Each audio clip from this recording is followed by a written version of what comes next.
Bienvenue au bureau pour célébrer ensemble le début d'une fabuleuse nouvelle année. Diffusé maintenant en 5 langues, le journal de la voile va sous peu ouvrir une boutique en ligne et aussi officialiser la mise en route d'un gros projet. Mais d'abord, retour à la régate avec encore un départ de toute beauté le lendemain de Noël pour la 69e édition de la Rolex Sydney Hobart Yacht Race.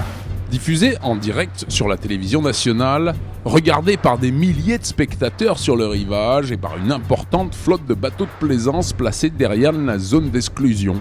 La course annuelle de Hobart est l'un des plus grands événements sportifs en Australie. Avec 15 à 18 nœuds de vent, du soleil et un beau ciel bleu, les conditions du départ sont idéales pour envoyer la flotte de 94 bateaux vers Hobart. La pression pour obtenir les honneurs de la ligne est très importante au sein de la flotte des Super Maxi. Je pense qu'on est tous favoris. C'est Sydney Hobart, une course emblématique et une chose est certaine, ce sera indécis jusqu'au bout. Les plus gros bateaux placés sur une ligne de départ décalée envoient leur gigantesque code 0 et partent à toute vitesse vers la première marque. Les 100 pieds, Wild Oat 11 et Perpetual Loyal sont au coude à coude et la lutte est très indécise pour obtenir la pole position dès le premier virage à droite avant la sortie de la baie de Sydney. Juste derrière, on retrouve Beaugest, Ragamuffin et Wild Thing, ainsi que les Volvo 70 Blackjack et Giacomo. Les deux leaders sont au touche-touche et c'est grâce à une manœuvre parfaitement exécutée que le Super Maxi couleur argent prend la tête à la bouée de dégagement. Beaugest garde le pied au plancher jusqu'au dernier moment et enroule la bouée en seconde position. La course de 628 000 vers Hobart est lancée dans des conditions grandioses et ce, pendant les 2 premiers jours. La prévision météo annonce un fort coup de vent 48 heures après le départ avec des vagues pouvant atteindre plus de 10 mètres. Ce soir et demain, ça sera assez calme. Après, je crois qu'on va se prendre une bonne claque dans le détroit de Bass. Du vent en tempête et des conditions effrayantes. Mais c'est ça, la Sydney Hobart. Le deuxième jour, la bataille fait rage entre Wild Oat 11 et Loyal avant que la machine argentée skippée par Mark Chetchett parvienne à s'échapper.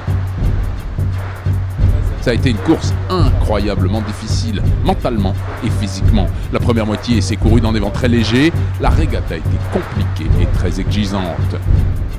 Par un beau soir d'été à Hobart, des milliers de spectateurs bordent le rivage et les quais de Constitution Dock pour accueillir les héros de cette année.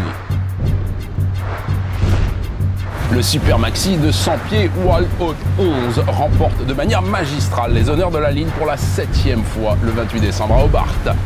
Le plan Rachel Pugh, construit en 2005, reste toujours aussi compétitif dans cette épreuve contre une flotte de maxi d'une qualité exceptionnelle.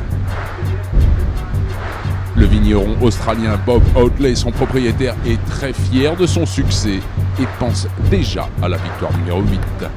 Nous allons continuer et tenter de gagner à nouveau.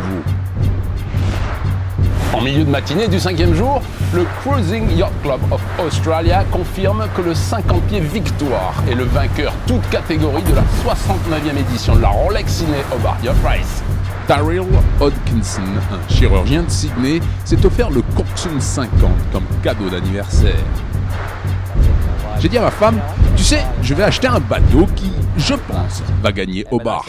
Mais j'ai dit à Catherine, c'est un projet de 2 ans. Et c'est arrivé dès la première année. Alors j'espère qu'elle sera contente. Les bateaux, encore en course, bénéficient d'un léger répit quand la brise tourne au sud-ouest et souffle entre 20 et 25 nœuds. Malgré les conditions très difficiles rencontrées dans le détroit de Bass, seulement 10 bateaux ont abandonné sur les 94 partants. Rendez-vous la semaine prochaine, même heure, même endroit. D'ici là, au revoir, bon vent et surtout, bonne année à tous. Bonne année à tous.